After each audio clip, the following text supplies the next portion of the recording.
मो ना अमूल्य नायक मु विष्णुपुर ग्राम पंचायत सरपंच। आज जो भद्रक जिला युव जादव महासभा प्रकार जो आज वृक्षारोपण कार्यक्रम आप पंचायत ऑफिस कौन मु सर्वप्रथम आज भद्रक जिला युव जादव महासंघ तरफ समस्त कार्यकर्ता संपादक सभापति एवं समस्त सदस्य मानक मोर आंतरिक कृतज्ञता जनाऊँगी एवं नमस्कार जनाऊँगी। आज एक महान काम जहाँकि विष्णुपुर ग्राम पंचायत प्रांगण में आज वृक्षारोपण करा जायछि। गछ होची मनुष्यर एक अंग कहले अत्युक्ति हेबनी। गछ होची जीवन, गछ पई जीवनर आवश्यकता अच्छी, जीवनर गछ पई भी आवश्यकता अच्छी। सेही आधार रे आज युव जादव महासंघ तरफ वृक्षारोपण करथिबारु मु समस्त को आउ थोड़े धन्यवाद दूची। समस्त को मध्य आह्वान करछि समस्ते आमे गोटे गोटे गछ लगाई ये परिवेश को एवं सुधारिबा।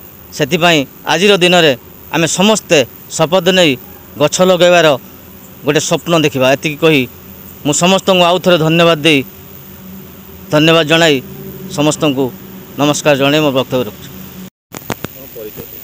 रवि नारायण खिलार सभापति भद्रक जिला युव जादव महासभा।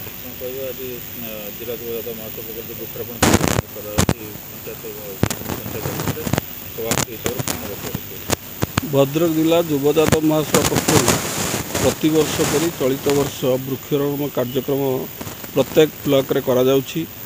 भद्रक ब्लॉक रे आमे प्रथम चांदियापदा जो दरिद्र नारायण सेवा मंदिर आश्रम ठारे करथिलु। परे परे गांधी बालाश्रम जो भद्रकर से आश्रम करथिलु। परे जो आमर कार्मेल स्कूल पाखरे सेठी मध्य वृक्षारोपण करथिलु। एभली संतोषी माँ मंदिर वृक्षारोपण कार्यक्रम करथिलु। आज भंडारीपुर ब्लॉक विष्णुपुर पंचायत रे वृक्षारोपण कार्यक्रम रखिजु। चलित वर्ष युव जादव महासभा 1000 गछ लगे बोली स्थिर करथिला। आज ताहा शेष पर्यायर पहुँचलानी।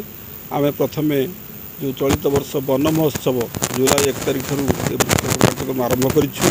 आज आम सौभाग्यर कथा आम गहण जे विष्णुपुर पंचायत सरपंच अमूल्य कुमार नायक, प्राक्तन सेवा समवाय समितिर सभापति जे आमर जादव नेता विजय खिलार समेत बहु कर्मकर्ता, जिला संपादक संतोष दास, उपसभापति संजीव नायक, आमर आवाहक कृष्णचंद्र बेहेरा समेत सांबादिक सुजय पाकल भली बहु आगधाड़ीर कर्मकर्ता आम पाखरे अछंती। विशेषकर आमको सरपंच अमूल्य बाबूंकर साहाय्य सहयोग ए अंचलर पंचायतवासी जो सहयोग रही आम युव जादव सभा तरफ अशेष अशेष कृतज्ञता ज्ञापन करुछु। वृक्ष लगार लक्ष्य वृक्ष ही जीवन आम समस्ते जानते। वृक्ष हूँ अमूल्य संपद। वृक्ष आमको अम्लजान दे था। आम अम्लजान ग्रहण कर शरीर सुस्थ रखू। शरीर सुस्थ रही समाज सुस्थ रेणु आज दिन में जो वृक्ष को सब कटा जाते परिमाण रे आमे से वृक्ष को लगेया युव जादव स्थिर करिछु। आज आम ये जो वृक्षारोपण कर आम मान नुहे आगामी पीढ़ी ये वृक्षारोपण करा जाउछि। पिलाटी दिन गोटे गल्प मु पढ़ी थरे गोटे राजा जंगल माने रास्ता बुलूले बुलू देखिले जो रास्ता कड़े गोटे वृद्ध 82 वर्ष वृद्ध से वृक्षारोपण कर। राजा पचारे तुम तो 82 वर्ष है तुम वृक्ष कहीं रोपण कर तुम जा केते दिन बंचब। से वृद्धटी देइथिले जे मु जो वृक्ष लगाऊँ मोपाई नुहे आगामी पीढ़ी तेणु आज जो युव समाज आम जो युव जादव महासभा जो वृक्षारोपण करुँ आगामी पीढ़ी लगाऊँ समाज सुस्थ परिवेश सुस्थ तेणु युव जादव महासभा ये वृक्षारोपण कार्यक्रम हाथ को नहीं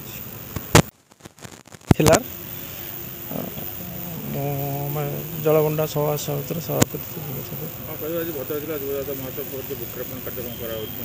मु जड़े जातिर युव जादव एवं मु भद्रक जिलार युव जादव सभापति श्रीयुक्त रवि नारायण खिलार एवं कर्मकर्ता संपादक समस्त तरफ आज विष्णुपुर ग्राम पंचायत रे वृक्षारोपण कार्यक्रम हाथ बढ़ाई प्रथम आस आरंभ कर सहयोग हाथ बढ़ाइचु। ये गछ लगे बड़ कथा हेनी गछ को सुरक्षा करने रखापी आम विष्णुपुर पंचायत मूल्य नायक आम समस्त अनुरोध करुँ। सर्वाधीन समस्त को अनुरोध समस्त तत्वावधान वृक्षटी बंचिक ये केवल युव केवल यही विष्णुपुर पंचायत वृक्षरोपण करूनी जिलार विभिन्न प्रांत में वृक्षरोपण कार्यक्रम चली आम सोशल मीडिया और खबर कागज माध्यम आम जानू प्रत्येक दिन वृक्षरोपण कार्यक्रम युव यादव और यादव समिति तरफ कर समस्त को अभिनंदन और यही परिप्रेक्षी आम विष्णुपुर पंचायत आज जो वृक्षरोपण कराई तेणु समस्त को मो तरफ पंचायत तरफ सबको अशेष अशेष धन्यवाद। मु संतोष कुमार दास जिला युव यादवर संपादक। आज ये जो कार्यक्रम आमर विष्णुपुर पंचायत होता एक महत् कार्यक्रम सेठी जो सरपंच अच्छा विष्णुपुर रे आमर अति प्रिय अमूल्य बाबू आम पाखे अच्छा। आज जो कार्यक्रम भंडारीपुर ब्लॉक है एटा हूँ चतुर्थ कार्यक्रम भद्रक जिले जारी रही आम कार्यक्रम युव यादव तरफ आम जिला सभापति बड़ भाई वरिष्ठ सांबादिक भद्रक जिले में 55 संगठन सभापति सी सबुबले समाजसेवा तांकर गोटे व्रत करी आछंती सबू आमर 7 ब्लॉक रे वर्तमान 3टा ब्लॉक रे आमर कवर है आउरी 4टा ब्लॉक रे कवर हम सबू पंचायत एवं ब्लॉक महकुमार वृक्ष लगे ये हूँ महत्व उद्देश्य युव यादव सबू पंचायत रे पहुँचो।